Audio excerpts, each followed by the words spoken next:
والعاقبة للمتقين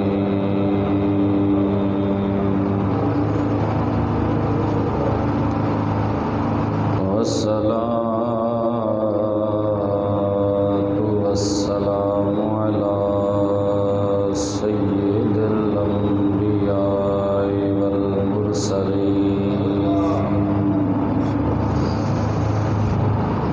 وعلى آله وأصحابه أجمعين. أما بعد فأعوذ بالله من الشيطان الرجيم. بسم الله الرحمن الرحيم. يا أيها الذين آمنوا كتب عليكم الصيام كما كتب على الذين من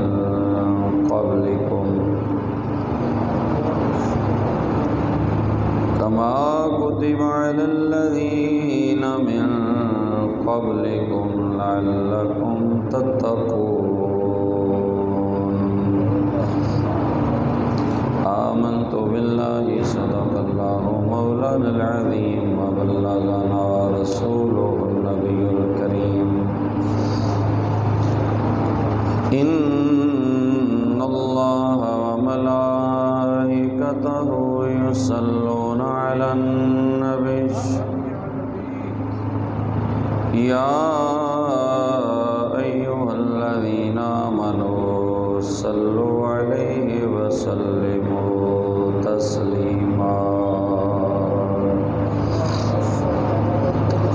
الصلاة والسلام عليك يا سيدي يا رسول الله وعلى آلك وصحبك يا سیدی یا حبیب اللہ. سارے دوست درود پاک پڑھیں. الصلاۃ والسلام علیک یا سیدی یا جد الحسن والحسین وعلی آلک وصحابک یا سیدی یا امام القبلتین وَيَا نَبِيَ الْحَرَمَيْنِ. مولاي صل وسلم دائما أبدا على حبيبك خير الخلق كلهم. لي خمسة نطفي بها حر الوباء الحاتمة: المصطفى والمرتضى وبناهما والفاطمة. بندے پروردگارم امت احمد نبی،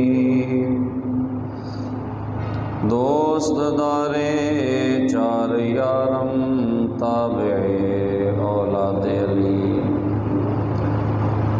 مذہب حنفیہ دارم ملت حضرت خلیل، خاک پائے غوث اعظم زیر سایہ ہر ولی.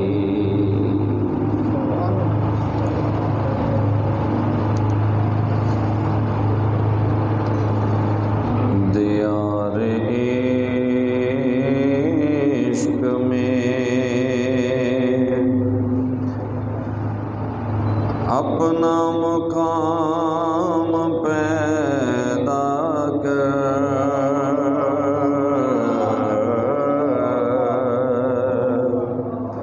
دیار عشق میں اپنا مقام پیدا کر.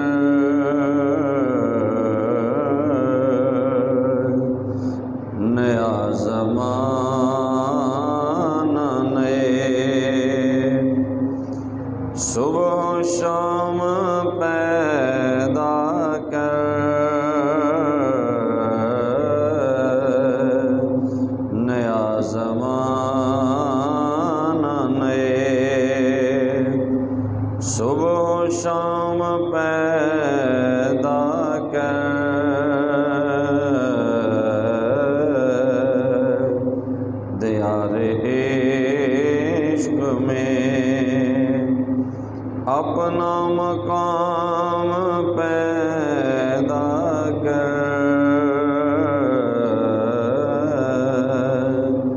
نیا زمانہ نئے صبح و شام پیدا کر،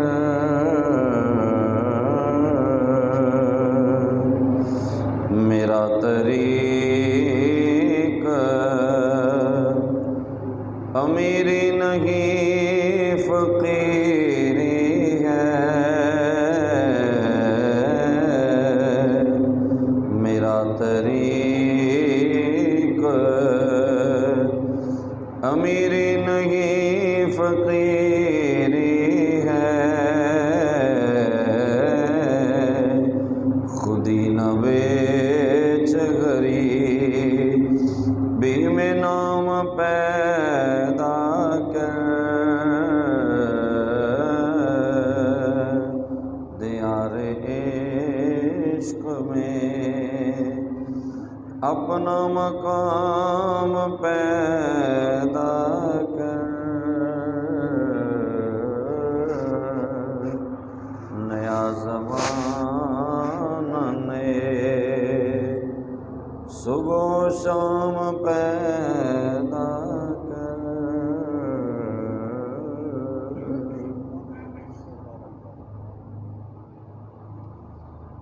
بعد از حمد و ثنا، عزیزان گرامی قدر،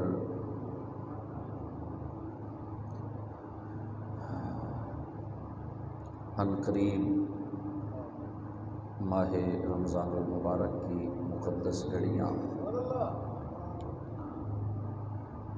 سایہ فگن ہونے والی ہیں۔ اللہ کی رحمتوں کا مہینہ، بخشش کا مہینہ، اور جہنم سے آزادی حاصل کرنے کا مہینہ رمضان المبارک وہ آنے والا ہے۔ اللہ کریم ہم سب کو ماہ رمضان المبارک کی برکتیں عطا فرمائے، اور اس مہینے کی اللہ کریم ہمیں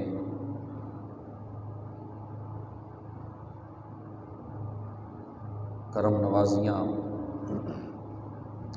اللہ کی عنایتیں، جہنم سے آزادی اللہ کریم عطا فرمائے۔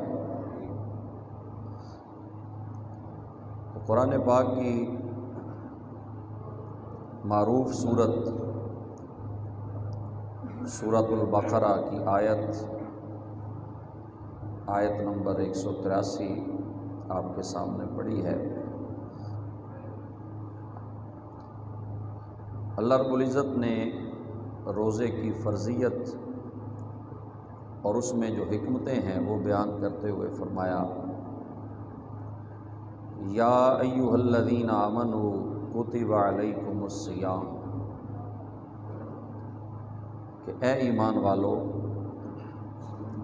تم پہ روزے فرض کر دیے گئے، کما کتب علی الذین من قبلکم، جس طرح تم سے پہلے لوگوں پہ روزے فرض کیے گئے۔ مقصد کیا ہے؟ لعلکم تتقون، روزے کی فرضیت کا مقصد کیا ہے کہ تم متقی بن جاؤ، تمہیں تقوی کی دولت نصیب ہو جائے، پرہیزگاری نصیب ہو جائے۔ تو اس میں مفسرین فرماتے ہیں کہ اللہ نے جو آغاز کیا ہے وہ ایمان والوں کو مخاطب کرنے سے کیا ہے کہ اے ایمان والو، تاکہ جو بعد میں روزوں کی مشقت ہے وہ اللہ کے اس محبت بھرے خطاب سے ساری ختم ہو جائے، کہ خود رب ہمیں فرما رہا ہے یا ایھا الذین آمنوا، اے ایمان والو، یہ کتنی ہماری خوش بختی ہے کہ اللہ خود ہم سے گفتگو فرما رہا ہے کہ اے ایمان والو تم پہ روزے فرض کر دیے گئے۔ تو وہ جو خطاب کی لذت ہے، بندوں سے اللہ خطاب کر رہا ہے، گفتگو فرما رہا ہے، تو وہ لذت ایسی انسان کے لیے سرشار کرنے والی ہے کہ اس لذت کی وجہ سے روزے کی مشقت ختم ہو جاتی ہے۔ اگر محبت سے اس آیت کو پڑھا جائے، سمجھا جائے، تو روزے کی مشقت نہیں رہتی کہ رب بندے کو خود فرما رہا ہے اے ایمان والو تم پہ روزے فرض کر دیے گئے، جس طرح تم سے پہلی امتوں پہ فرض ہوئے۔ پہلی امتوں پر بھی روزے اللہ نے فرض کیے، یہ مشترکہ عبادت ہے ساری امتوں کی۔ مقصدیت کیا ہے؟ تمہارے اندر تقویٰ آ جائے، تمہارے اندر پرہیزگاری آ جائے، تمہارے اندر خوف خدا آ جائے، کہ جس طرح تم حلال کاموں سے رمضان میں بچتے رہے، حالانکہ کھانا پینا جو حلال تھا لیکن ہم روزے کے وقت وہ نہیں کرتے، حلال چیزیں تم نے اللہ کے حکم پر چھوڑ دی، کھانا حلال تھا تم نے چھوڑ دیا، پانی حلال تھا پینا چھوڑ دیا، عمل زوجیت حلال تھا تم نے چھوڑ دیا، تاکہ تمہاری پریکٹس ہو جائے اگر ہم اللہ کے حکم پر حلال چیزیں چھوڑ رہے ہیں تو رمضان کے بعد تمہیں حرام چھوڑنے کا بھی طریقہ آ جائے، تمہارے اندر حرام سے بچنے کی قوت پیدا ہو جائے کہ ہم نے اللہ کی حرام کردہ چیزوں سے بھی بچنے کی کوشش کرنی ہے۔ مقصد بڑا عظیم ہے روزے کا، لعلکم تتقون، تاکہ تمہارے اندر تقویٰ کی دولت پیدا ہو جائے، تمہیں پرہیزگاری نصیب ہو جائے۔ تو جسے پرہیزگاری مل جائے، تقویٰ مل جائے، وہ جتنا کوئی تقویٰ والا بنے گا اللہ فرماتا ہے اتنی ہم اسے عزت عطا فرمائیں گے۔ یہ قرآن پاک میں باقاعدہ موجود ہے، آیت ہے سورۃ الحجرات میں، اللہ فرماتا ہے ان اکرمکم عند اللہ اتقاکم، بے شک تم سب سے زیادہ معزز وہ ہے، سب سے زیادہ اکرم وہ ہے، سب سے زیادہ اللہ کے نزدیک عزت والا وہ ہے جو زیادہ تقویٰ کی دولت رکھتا ہے۔ تو پتہ چلا روزے سے تقویٰ ملتا ہے اور تقویٰ سے بندے کو عزت ملتی ہے، اور کہاں عزت ملتی ہے؟ اللہ کی بارگاہ میں۔ ان اکرمکم عند اللہ، اللہ کے نزدیک بندہ عزت والا بن جائے تو اس سے بڑی عزت والی شہادت والی بات کیا ہو سکتی ہے کہ اللہ بندے کو کہے تو عزت والا ہے، اللہ بندے کو معزز کر دے، اللہ کی نگاہ قدرت میں بندہ عزت والا بن جائے، تو اس کا طریقہ کیا ہے؟ تقویٰ و پرہیزگاری وہ اختیار کی جائے۔ تو فرمایا لعلکم تتقون، روزے تم پہ فرض کر دیے گئے۔ کیوں فرض کیے گئے؟ تاکہ تمہارے اندر تقویٰ کی دولت پیدا ہو جائے، تم پرہیزگاری جو ہے اسے اختیار کر لو، حرام سے بچنے کی طاقت تمہارے اندر پیدا ہو جائے۔ تو اللہ کے محبوب صلی اللہ علیہ وآلہ وسلم نے روزے کی جو برکتیں ہیں، جو روزے کی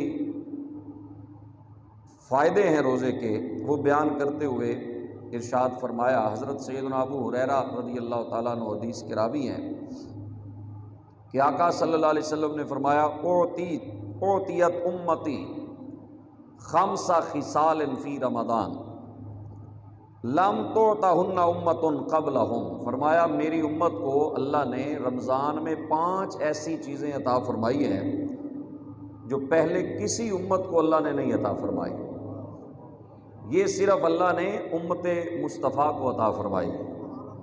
وہ 5 چیزیں کون سی ہیں؟ فرمایا خلوف و فم صائم اطیب عند اللہ من ریح المسک، سب سے پہلا شرف کیا ہے فرمایا روزے دار کے منہ سے جو بو آتی ہے نا، بھوکے رہنے کی وجہ سے ایک سمیل پیدا ہوتی ہے منہ میں سے، تو فرمایا روزے دار کے منہ سے جو بو پیدا ہوتی ہے، اطیب عند اللہ من ریح المسک، حضور نے فرمایا اللہ کے نزدیک وہ کستوری سے بھی زیادہ پیاری ہے۔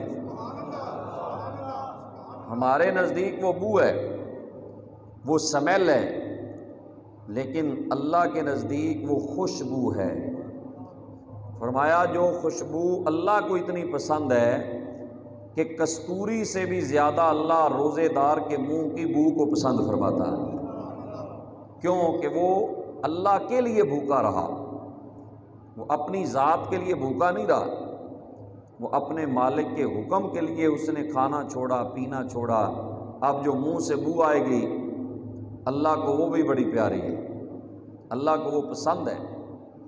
اور آگے فرمایا دوسرا شرف کیا ہے، وَتَسْتَغْفِرُ لَهُمُ الْحِيتَانُ حَتَّى يُفْطِرُوا۔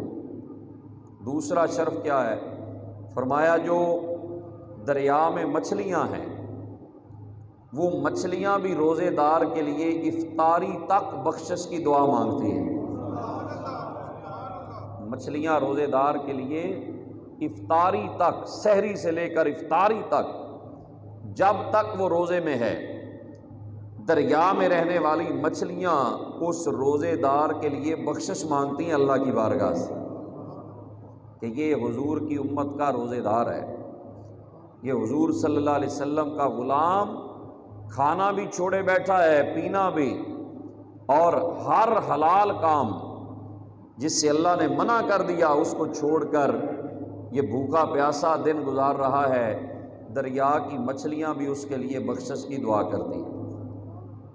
آگے فرمایا وَيُزَيِّنُ اللَّهُ عَزَّ وَجَلَّ كُلَّ يَوْمٍ جَنَّةً، اور رمضان میں ہر دن اللہ جنت کو آراستہ فرماتا ہے۔ جنت تو پہلے ہی بڑی خوبصورت ہے، اللہ مزید اسے آراستہ کرتا ہے، کس کے لیے؟ روزے داروں کے لیے، کہ اے جنت یہ جو روزہ رکھ رہے ہیں نا بندے، یہ جو کھانا پینا چھوڑے بیٹھے ہیں، بھوکے پیاسے ہیں، اے جنت یہ وہ خوش بخت ہیں جن کو تیرے اندر آنا ہے، جنہیں میں جنت عطا فرماؤں گا۔ یہ روزے دار جنت سجائی جاتی ہے، جنت آراستہ کی جاتی ہے۔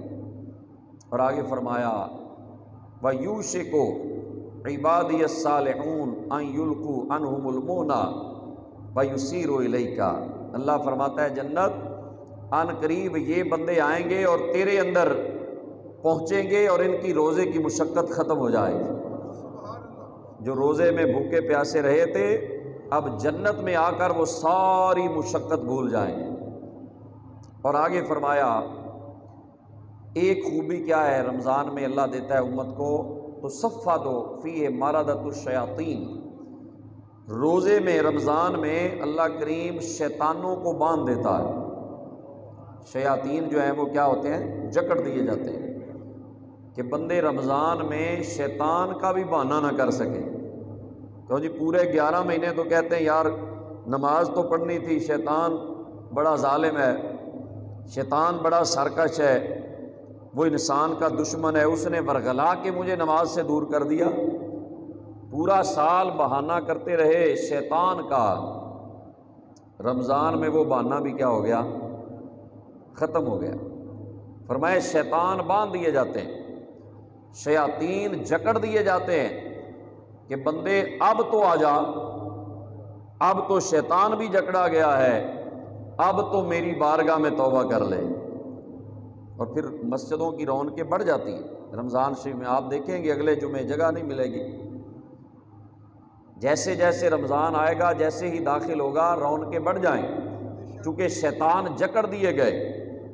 اب وہ بندے جو شیطان سے آزاد ہو گئے وہ آئیں گے مسجدوں میں، نمازیں پڑھیں گے، قرآن پڑھیں گے، ذکر کریں گے، اعتکاف کریں گے۔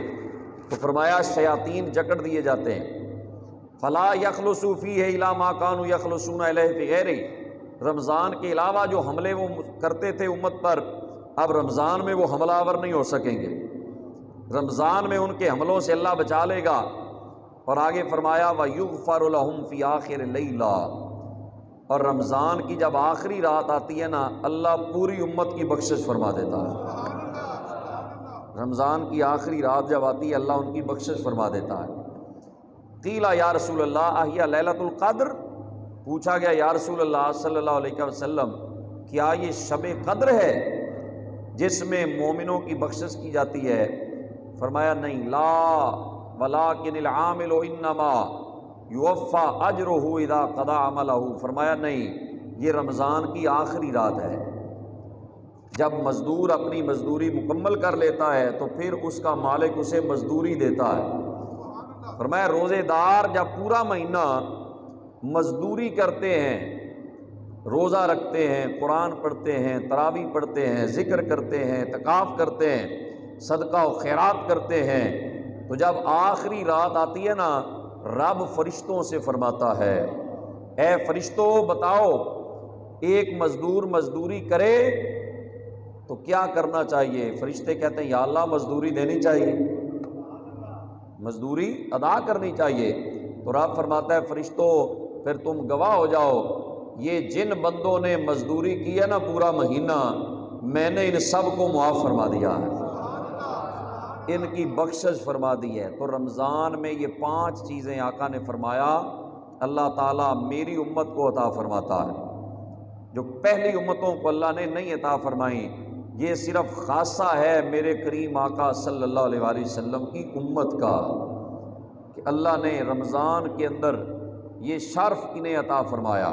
اور حضور نے فرمایا اگر میری امت کو پتہ چل جائے نا کہ رمضان ہے کیا، اگر پتہ چل جائے کہ رمضان میں کتنی برکتیں، رمضان میں اللہ کی کتنی رحمتیں، اللہ کی کتنی مہربانیاں ہیں رمضان میں، تو سرکار نے فرمایا میرے امتی یہ تمنا کریں کہ کاش کہ پورے کا پورا سال ہی رمضان المبارک ہوتا ہے۔ لو یعلم العباد، اگر بندوں کو پتہ چل جائے، لیکن ہمیں پتہ نہیں نا، ہمیں قدر نہیں رمضان کی۔ فرمایا لو یعلم العباد ما فی رمضان لتمنى امتی ان تکون السنۃ کلھا رمضان، فرمایا اگر لوگوں کو پتہ چل جائے رمضان کی برکتیں کیا ہیں تو میری امت تمنا کرے کاش پورا سال ہی رمضان المبارک ہو۔ اللہ کی وہ مہربانیاں، اللہ کی رحمتیں، اللہ کا فضل، اللہ کریم کی عنایات ہمیں ملیں۔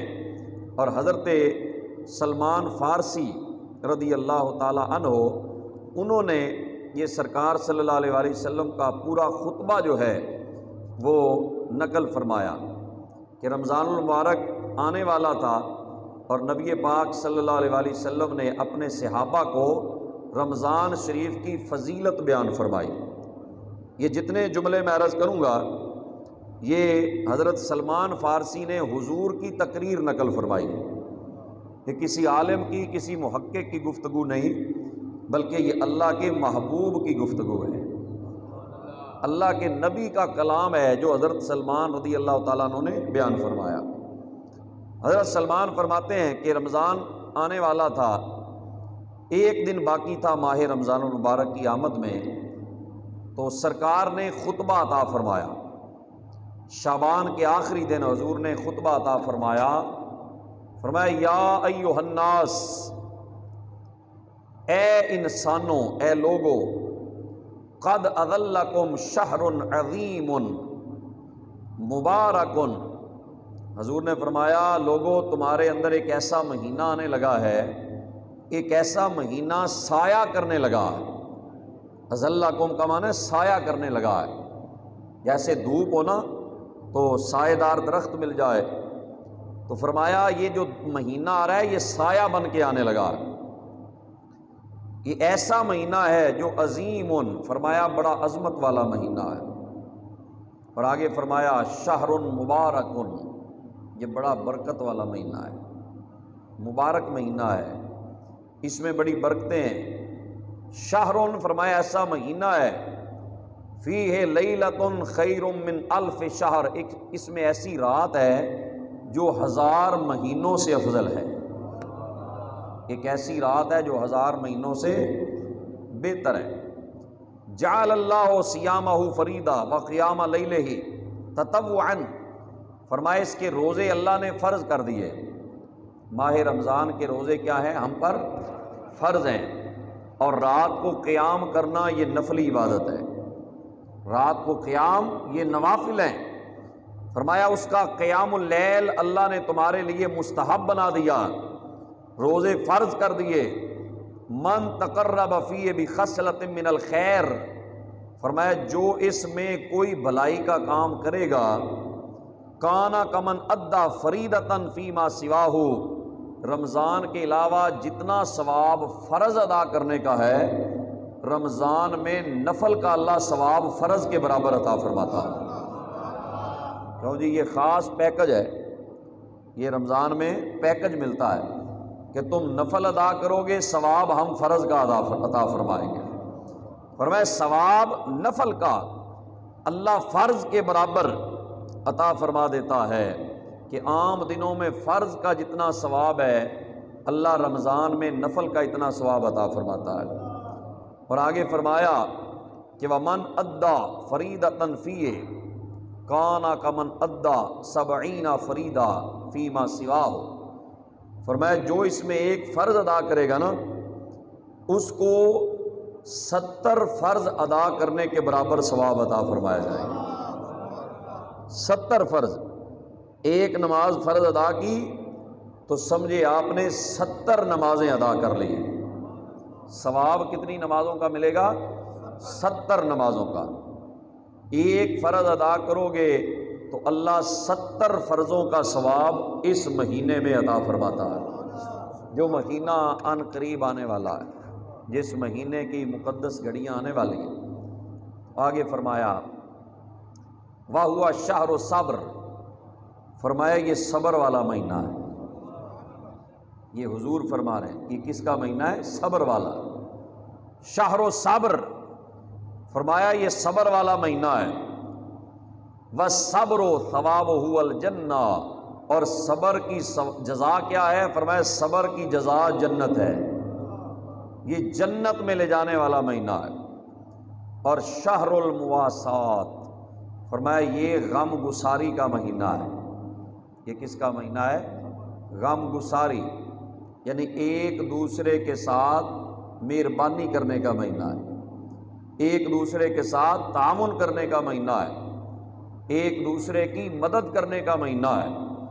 شہر المواسات، یہ غم گساری والا مہینہ ہے، لوٹنے والا مہینہ نہیں۔ کیوں جی؟ قیمتیں ہم تو بڑھا دیتے ہیں رمضان شریف میں، تو یہ جی بالکل یہ قیمتیں بڑھانے والا مہینہ نہیں، یہ لوگوں کے ساتھ مہربانی کرنے والا مہینہ ہے۔ ہم ریٹ بڑھا دیتے ہیں ہر چیز کے، جو ضروریات زندگی ہیں ان کے بھی ریٹ اوپر چلے جاتے ہیں، پھل سبزیاں گھی آٹا ہر چیز کا ریٹ اپ ہو جاتا ہے، بڑھ جاتا ہے۔ یہ ہم نے سیکھا نہیں کہ رمضان ہے کیا۔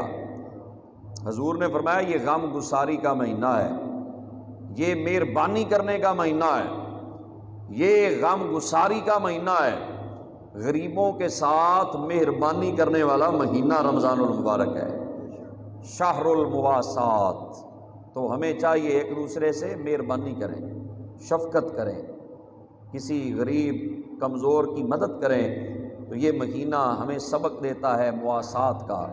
اور اس کے درمیان میں رک کر میں ذرا ایک حدیث پاک بخاری شریف کی پیش کرنا چاہتا ہوں۔ نبی پاک صلی اللہ علیہ وسلم کے بارے میں حضرت عبداللہ ابن عباس فرماتے ہیں جب رمضان شریف کا مہینہ آتا نا تو حضور علیہ الصلوۃ والسلام کا انداز کیا ہوتا؟ فرماتے ہیں حضور تو ویسے ہی بڑے سخی تھے، جب رمضان آتا تو حضور کی جو سخاوت ہے وہ کیسی ہو جاتی؟ فرماتے ہیں کہ حضور کی سخاوت تیز ہوا سے بھی زیادہ آگے بڑھ جاتی تھی۔ جملہ دیکھیں صحابی نے جو جملہ استعمال کیا نا وہ بڑا فصیح و بلیغ ہے۔ فرماتے ہیں کہ ہوا جتنی تیز چلتی ہے نا، تیز ہوا جو ہے، حضور اتنے سخی تھے کہ تیز ہوائیں بھی مصطفیٰ کی سخاوت کا مقابلہ نہیں کر سکتی، اتنے سخی ہو جاتے حضور، ویسے ہی کریم تھے۔ اور جب رمضان آتا تو حضور کی کرم نوازیاں اور بڑھ جاتی، حضور کی سخاوت میں اور اضافہ ہو جاتا، حضور اور زیادہ غریب پروری فرماتے۔ کیوں فرماتے؟ اس مہینے میں جبریل روزانہ بارگاہ مصطفیٰ میں آتے تھے، ہر روز جبریل آتے تھے رمضان میں۔ اور ویسے آپ کو بات عرض کروں، بڑی خوبصورت بات ہے، 1,24,000 تقریباً انبیاء ہیں۔ میں نے یہ شاہ عبد الحق محدث کی سیرت کی کتاب مدارج النبوہ میں پڑھا کہ کسی نبی کے پاس پوری زندگی میں جبریل صرف ایک دفعہ ہے۔ کئی نبی ایسے بھی ہیں جن کے پاس پوری زندگی میں صرف جبریل ایک دفعہ ہے، کوئی ایسے ہیں جن کے پاس 3 دفعہ ہے، کوئی نبی ایسے ہیں جن کے پاس 200 دفعہ جبریل آئے ہیں۔ لیکن حضور کی ذات وہ ہے کہ 23 سالہ اعلان نبوت کے دور میں 24,000 دفعہ جبریل حضور کے پاس آئے۔ کتنی دفعہ؟ 24,000 دفعہ جبریل حضور کی بارگاہ میں آئے، اور رمضان میں ہر روز آتے، ہر روز آتے جبریل۔ کیا کرنے آتے تھے؟ فرمایا حضور کے ساتھ قرآن کا دور کرتے تھے، قرآن کا دور کرتے تھے۔ مسجد نبوی کی ان مقدس فضاؤں کو سلام ہے، شہر مدینہ، مدینہ الرسول کی اس مقدس مٹی کو سلام ہے جس مٹی نے میرے مصطفیٰ کے قدم بھی چومے ہیں اور جن ہواؤں نے میرے مصطفیٰ کی آوازوں کے بوسے لیے ہوئے ہیں۔ کیا ہوتا تھا؟ جبریل آتے اور آ کے وہ قرآن کا دور حضور سے کرتے تھے۔ دور کیا ہوتا ہے؟ حافظوں سے پوچھیں، ایک حافظ پڑھتا ہے، دوسرا سنتا ہے، پھر وہ پڑھتا ہے، پھر پہلا سنتا ہے۔ تو جبریل جتنا قرآن نازل ہو چکا ہوتا، جبریل پڑھا کرتے اور حضور سنتے، پھر حضور پڑھتے، جبریل سنتے۔ پتہ چلا پڑھنا بھی رسول اللہ کی بھی سنت ہے، جبریل کی بھی سنت ہے، اور قرآن سننا بھی رسول اللہ کی بھی سنت ہے، جبریل کی بھی سنت ہے۔ تو پڑھنے والوں کا بھی بڑا مقام ہے، لیکن جو پیچھے بیچارے کھڑے ہوتے ہیں ان کو بھی اس شرف سے محروم نہیں آقا نے رکھا۔ پڑھنا بھی اگر رسول اللہ کی سنت ہے، سننا بھی رسول اللہ کی سنت ہے۔ تو جبریل آیا کرتے ماہ رمضان میں، اور پھر حضور نے بتایا تھا، جب یہ بخاری میں حدیث ہے، حضور نے جو نشانی بتائی اپنی وفات کی، حضور نے فرمایا لگتا ہے یہ میرا آخری رمضان ہے۔ پوچھا کیوں؟ فرمایا اس دفعہ جبریل 2 دفعہ ہے، جبریل نے 2 دفعہ قرآن کا میرے ساتھ دور کیا ہے۔ پہلے ہر رمضان میں 1 دفعہ قرآن کا تکرار ہوتا تھا، اس رمضان میں 2 دفعہ جبریل نے سنا ہے اور 2 دفعہ میں نے سنا ہے، لگتا ہے میرا آخری رمضان ہے۔ تو رمضان میں قرآن کثرت سے پڑھا کریں، جو پڑھے ہوئے ہیں، جو نہیں پڑھے وہ سیکھنے کی کوشش کریں، سیکھنا چاہیے۔ چلو نہیں بھی پڑھے تو قل شریف تو سب کو آتی ہے، کیوں جی سورہ اخلاص تو سب کو یاد ہے، تو اور کچھ نہیں آتا، سورہ فاتحہ آتی ہے، سورہ اخلاص آتی ہے، سورۃ فاتحہ مسلسل پڑھتے رہیں، سورہ اخلاص کثرت سے پڑھتے رہیں۔ جب بھی موقع ملے، جب بھی وقت ملے، آپ اعوذ باللہ بسم اللہ پڑھ کر سورہ فاتحہ پڑھتے رہیں، سورہ اخلاص پڑھتے رہیں، ذکر کرتے رہیں۔ تو رمضان میں کثرت سے قرآن پڑھنا یہ رسول اللہ صلی اللہ علیہ وسلم کی سنت مبارکہ ہے۔ تو سخاوت کرنا رمضان میں یہ بھی حضور کا طریقہ ہے، رمضان میں سخاوت کرنا یہ بھی حضور کی سنت مطہرہ ہے۔ حضور تو ویسے ہی بڑے سخی تھے، کریم تھے، رحمت للعالمین ہے نا سرکار۔ تو مجھے حضرت سیدنا امام علی مقام کی بات یاد آ گئی کہ حاتم طائی جو تھا، حاتم طائی، اس کا پوتا ایک دن حضرت امام حسین سے اس کی ملاقات ہو گئی۔ تو لوگ اپنے بڑوں کی عظمتیں بیان کرتے ہیں نا، فضیلتیں بیان کرتے ہیں۔ اس نے کہا کہ امام علی مقام سے کہ میرے دادا جان جو تھے بڑے سخی تھے، حاتم طائی دنیا مثال دیتی ہے حاتم طائی کی، بڑے سخی تھے۔ تو امام علی مقام نے فرمایا کیا سخاوت ہے ان کی؟ انہوں نے کہا کہ میرے جو دادا جان تھے اس کی حویلی کے 10 دروازے تھے، سائل منگتا ایک دروازے پہ آتا، میرا دادا اسے دے دیتا، وہی دوسرے پہ آ جاتا پھر دے دیتا، وہی سائل تیسرے پہ آ جاتا، میرا دادا پھر دیتا۔ 10 بار منگتا، اگر سوال کرتا تھا تو میرے دادے نے کبھی جھڑکا نہیں تھا۔ کیوں جی دوسری بار مانگے منگتا اسی وقت تو غصہ آ جاتا ہے بندے کو، لیکن 10 بار بھی کوئی مانگتا تو میرا دادا 10 بار ہی اسے دیتا تھا، جھڑکا نہیں کرتا تھا۔ تو امام عالی مقام نے فرمایا یہ کیسی سخاوت ہے، 10 بار بھیک لے کے بھی منگتا ہی رہا۔ 10 بار مانگا، ایک دروازے سے تیرے دادے نے دیا، پھر بھی وہ منگتے کا منگتا رہا، دوسرے دروازے سے دادے تیرے نے دیا، پھر بھی منگتا رہا۔ فرمایا آؤ تمہیں میں بتاتا ہوں، میرے نانا کی حویلی نہیں تھی، میرے نانا چٹائی پہ بیٹھا کرتے تھے، کوئی حویلیاں نہیں تھی، کوٹھیاں نہیں تھی، بس حجرے تھے جن میں چٹائی کھجور کے پتوں کی ہوتی، لیکن جو ایک بار مانگنے آتا میرے نانا اسے دے دیتے، پھر زندگی بھر اسے مانگنا نہیں پڑتا تھا، وہ مانگنے والا نہیں رہتا تھا، وہ میرے نانا کے کرم سے دینے والا بن جایا کرتا تھا۔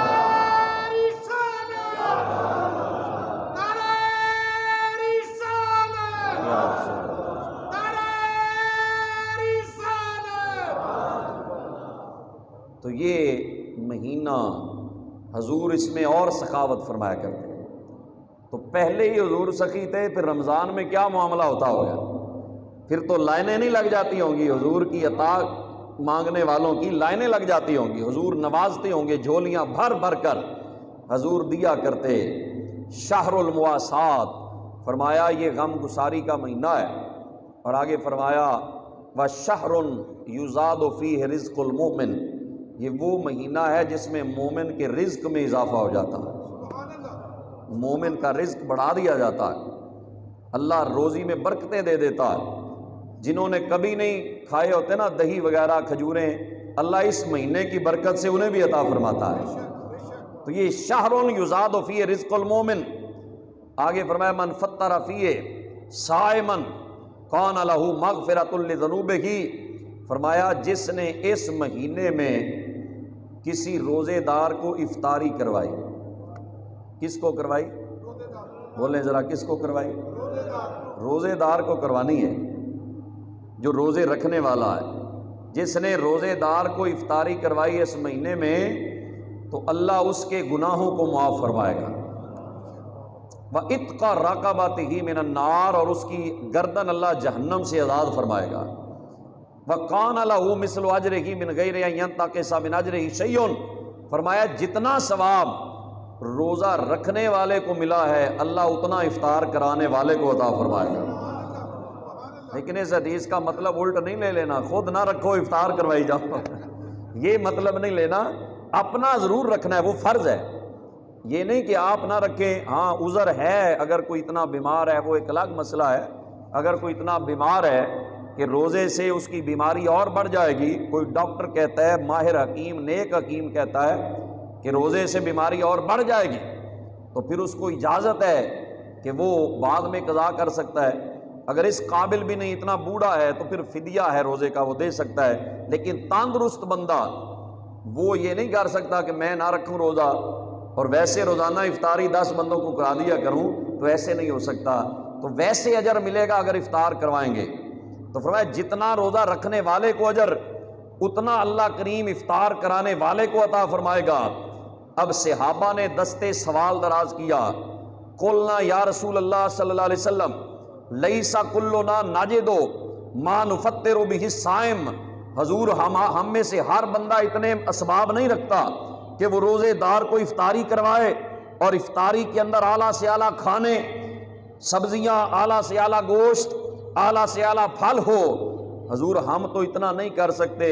فقال رسول اللہ صلی اللہ علیہ وسلم یعطی اللہ ھذا الثواب من فطر صائما علی مزقۃ لبن او تمرۃ او شربۃ من ماء، فرمایا جس نے ایک گھونٹ دودھ پلا کے روزہ کھلا دیا، ایک گھونٹ، صرف ایک گھونٹ دودھ پلا دیا، دودھ ہو، دودھ پلا دیا ایک گھونٹ، یا ایک کھجور کھلا دی یا ایک گھونٹ پانی پلا دیا، اللہ اسے بھی اتنا ثواب عطا فرمائے گا، اللہ اس پہ بھی کرم فرمائے گا۔ اور جس نے سیر کرایا، من اشبع صائمن، جس نے کسی روزے دار کو افطاری کروائی اور پیٹ بھر کے کھلا دیا، پیٹ بھر کے کھلایا، حضور اسے کیا ملے گا؟ سنیے ذرا توجہ فرمائیے، بڑے خوبصورت جملے ہیں۔ سرکار نے فرمایا جس نے روزے دار کو پیٹ بھر کے افطاری کروا دی اس کو کیا ملے گا؟ فرمایا سقاہ اللہ من حوضی شربتن لا یظمأ حتی یدخل الجنہ۔ حضور نے فرمایا جو پیٹ بھر کے کسی روزے دار کو افطاری کروائے گا، قیامت کے دن میرے حوض کوثر سے اسے پانی ملے گا۔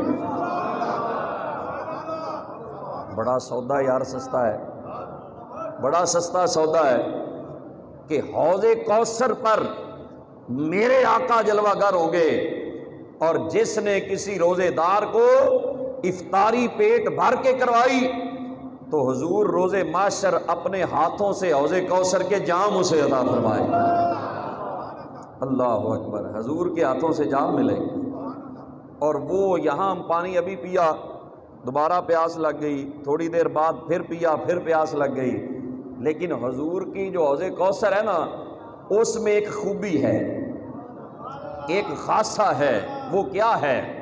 سنیے وہ خاصہ کیا ہے۔ یہ میرے آقا کے حوض کوثر کا ہے، میرے آقا کے حوض کوثر میں یہ کمال ہے۔ حضور نے فرمایا جو ایک گھونٹ پی لے گا تو اسے پھر جنت میں داخل ہوتے تک پیاس نہیں لگے گی، حتی یدخل الجنہ۔ ایک گل وے سمجھ نہیں آئی، ہے تو پانی ہے نا، پیاس دوبارہ کیوں نہیں لگے گی؟ کیونکہ وہ صرف پانی نہیں پیے گا، ساتھ مصطفیٰ کی زیارت بھی تو کرے گا، ساتھ حضور کے ہاتھوں سے پلائے گا نا، حضور کے ہاتھوں سے پیے گا۔ تو بات پانی کی بھی ہے، پانی بھی با کمال ہے، لیکن میری محبت کہتی ہے کہ صرف پانی کا کمال نہیں، کمال مصطفیٰ کے حسن کا ہے، اور مصطفیٰ کے دستے مبارک کا کمال ہے۔ جو ایک بار پیے گا پھر وہ اسی نشے میں رہے گا، اسے اور کہیں سے پینے کی ضرورت نہیں رہے گی، وہ بس اسی نشے میں سرشار رہے گا۔ کیوں جی؟ ہو بھی پانی کوثر کا اور پلانے والے مصطفیٰ، تو پھر پینے کی بھی چس نہیں آ جائے گی، پینے کا بھی مزہ نہیں آ جائے گا کہ حضور اپنے ہاتھوں سے حوض کوثر کا جام پلائیں گے۔ کسے؟ فرمایا جو روزے دار کو پیٹ بھر کے کھانا کھلائے گا۔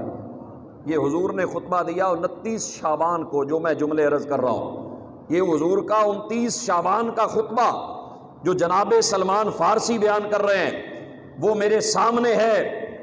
تو فرمایا وہ جنت میں جاتے ہوئے یہاں تک اسے پیاس نہیں لگے گی، اور جنت میں جب چلے گئے تو پھر تو پیاس والا چکر ہی ختم ہے، پھر تو ہر شے وہاں پر ہے۔ تو آگے فرمایا ہوا شہر اولہ رحمہ، فرمایا یہ ایسا مہینہ ہے اس کے پہلے 10 دن رحمت ہے۔ پہلے 10 دن کیا ہے؟ بولنے ذرا، پہلے 10 دن رحمت ہے۔ شروع جیسے ہی چاند چڑھے گا نا تو رحمت شروع ہو جائے گی، بس اسی رحمت کے سمندر میں پورے 10 دن گزر جائیں گے، رحمت خداوندی میں ڈوب کر یہ 10 دن گزارے ہیں۔ رحمت اتر رہی ہوگی، اللہ پاک کی نگاہ کرم ہو رہی ہوگی، 10 دن فرمایا یہ رحمت کے ہیں، اور آگے فرمایا وَأَوْسَطُهُ مَغْفِرَةٌ، اور درمیانی 10 دن یہ بخشش والے ہیں۔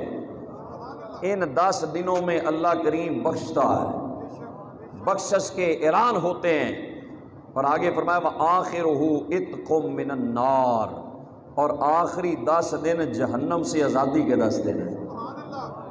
تو تینوں عشرے آ گئے نا، تینوں عشرے کمال والے ہیں۔ پہلا عشرہ بھی ضائع نہیں کرنا، دوسرا عشرہ بھی ضائع نہیں کرنا، تیسرا عشرہ بھی ضائع نہیں کرنا۔ تو ہم تو آخری عشرہ عموماً ہمارا ضائع ہو جاتا ہے۔ کس طرح؟ ہم عید کی شاپنگ میں آخری 10 دن لگا دیتے ہیں، تو وہ عشرہ ہمارا کیا ہو جاتا ہے؟ ضائع ہو جاتا ہے۔ اس عشرے میں وہ عبادت، وہ ریاضت وہ ذکر، وہ فکر، وہ نوافل، وہ قرآن کی تلاوت، ہم اس سے محروم ہو جاتے ہیں۔ یہ پورے کا پورا مہینہ، یہ پورے کے پورے تینوں عشرے، انہیں ضائع نہیں کرنا۔ پہلا مہینہ رحمت خدا لینے کا ہے، دوسرا مہینہ بخشش لینے کا ہے، اور تیسرا عشرہ جو ہے وہ جہنم سے آزادی کا پروانہ لینے والا عشرہ ہے۔ تو تینوں عشروں کی قدر کریں۔ آگے فرمایا وَمَنْ خَفَّفَ عَنْ مَمْلُوكِهِ فِيهِ غَفَرَ اللَّهُ لَهُ وَعَاتَقَهُ مِنَ النَّارِ، جس نے اس مہینے میں اپنے مملوک، اپنے غلام سے کام میں تخفیف کر دی، آسانی کر دی۔ اس وقت غلام ہوتے تھے، اب غلام نہیں، اب ملازم ہیں۔ گھروں میں ملازم رکھے ہوتے ہیں لوگوں نے، دکانوں پہ ملازم ہوتے ہیں، تو سرکار نے بتا دیا، فرمایا جو اس مہینے میں اپنے ملازم سے تخفیف کرے گا، کام اس کا آسان کر دے گا، ڈیوٹی کم لے گا، اسے ڈیوٹی تھوڑی لے گا، تو اللہ اسے کیا دے گا؟ سرکار صلی اللہ علیہ وسلم نے فرمایا اللہ اس کی بخشش بھی فرمائے گا اور اسے جہنم سے اللہ آزاد فرمائے گا۔ تو یہ بھی ذہن میں رکھنا ہے، ماہ رمضان میں لوگوں سے کیا کرنی ہے؟ آسانی کرنی ہے، اپنے ماتحت لوگوں کے ساتھ اچھا سلوک کرنا ہے، ان کے کام کے اندر تخفیف کرنی ہے، تاکہ لوگ وہ بھی آسانی سے روزے رکھ سکیں، وہ بھی اللہ کی عبادت کر سکیں، اللہ کا ذکر کر سکیں۔ تو آخری یہ سرکار نے جو خطبہ دیا شعبان کے آخری دن، وہ خطبہ آپ کے سامنے پیش کیا۔ اب آئیے، حدیثیں تو بہت ساری ہیں، لیکن ایک حدیث کا ایک جز میں عرض کرنا چاہتا ہوں آخر پر۔ ایک حدیث پاک ہے، بڑی طویل ہے، اس میں ایک جملہ ہے، وہ جملہ سنیے۔ حضور نے فرمایا، اللہ فرماتا ہے کہ الصوم لی وانا اجزی بہ، کہ روزہ میرے لیے ہے اور اس کی جزا بھی میں ہی دیتا ہوں۔ ابھی آپ نے سبحان اللہ نہیں کہی، تو رمضان میں آپ کا کیا بنے گا؟ ابھی تو آپ ابھی سے تھک گئے۔ تو فرمایا الصوم لی، روزہ میرے لیے ہے اور اس کی جزا بھی میں دیتا ہوں۔ جتنی نیکیاں ہیں نا، سب کا اجر فرشتے لکھتے ہیں۔ نماز پڑھی فرشتوں لکھ دو، زکوٰۃ دی فرشتوں لکھ دو، قرآن پڑھا لکھ دو، اس نے فلاں عمل خیر کیا لکھ دو، سارے کام فرشتے لکھتے ہیں۔ جب روزے کی باری آتی ہے نا، فرشتے کہتے ہیں مولا تیرے بندے نے روزہ رکھا ہے، کتنا ثواب لکھوں، کتنا ثواب لکھوں۔ عرش سے آواز آتی ہے، فرشتوں تم نہیں لکھنا، الصوم لی وانا اجزی بہ، روزہ میرے لیے ہے، یہ میں جانوں میرا بندہ جانے، اس کا اجر میں دوں گا۔ اور اس کی تشریح میں حضرت حکیم الامت مفتی احمد یار خان نعیمی نے بڑی خوبصورت بات لکھی ہے۔ وہ فرماتے ہیں قیامت کے دن باقی نیکیاں جو ہے نا، وہ لینے دینے میں نکل جائیں گی۔ کسی سے ظلم کیا ہے تو نمازیں بھی وہ اس کو دے دی جائیں گی، کسی کو تھپڑ مارا ہے آپ کی نمازیں اس کو دے دی جائیں گی، آپ کا حج دے دیا جائے گا، لیکن فرمایا روزہ کسی کو نہیں دیا جائے گا۔ کیوں؟ الصوم لی وانا اجزی بہ، فرمایا روزہ میرے لیے ہے اور اس کی جزا میں خود عطا فرماؤں گا۔ اور دوسری قرات یہ ہے الصوم لی وانا اجزی بہ، روزہ میرے لیے ہے اور اس کی جزا میں خود ہوں۔ باقی سارے عملوں کی جزا جنت ہے، روزے کی جزا جنت بنانے والا رب ہے۔ تو کیسی خوبصورت عبادت ہے۔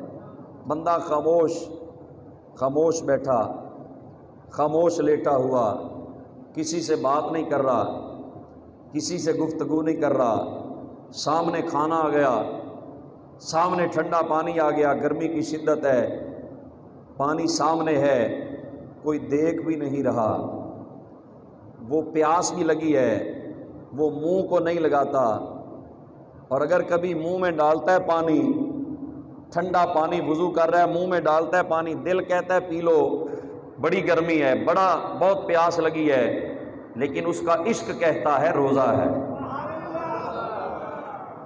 نفس کہتا ہے پانی پی لو، بڑی پیاس لگی ہے، گرمی کی شدت ہے، کون دیکھ رہا ہے، وضو ہے، تو اکیلا وضو کر رہا ہے، لیکن اس کا عشق کہتا ہے تجھے نہیں پتا تیرا روزہ ہے، تو نے اللہ کے لیے سب کچھ کھانا پینا چھوڑا ہے۔ تو یہ روزہ اتنی خوبصورت عبادت ہے کہ یہ رب اور بندے کا معاملہ ہے۔ رب فرماتا ہے روزہ میرے لیے ہے اور اس کی جزا میں خود عطا فرماؤں گا۔ تو اس ماہ رمضان المبارک کی قدر کرنی ہے ہم نے، اس کا احترام بھی کرنا ہے۔ کئی لوگ وہ سڑکوں پہ کھاتے پھرتے ہیں، نہیں رکھا، ایک دو جرم کی، ایک روزہ نہیں رکھا اور دوسرا روزے کی بے حرمتی کی، رمضان المبارک کے مہینے کی بے ادبی کی۔ تو اس مہینے کا ادب بھی ہم نے کرنا، احترام بھی کرنا ہے۔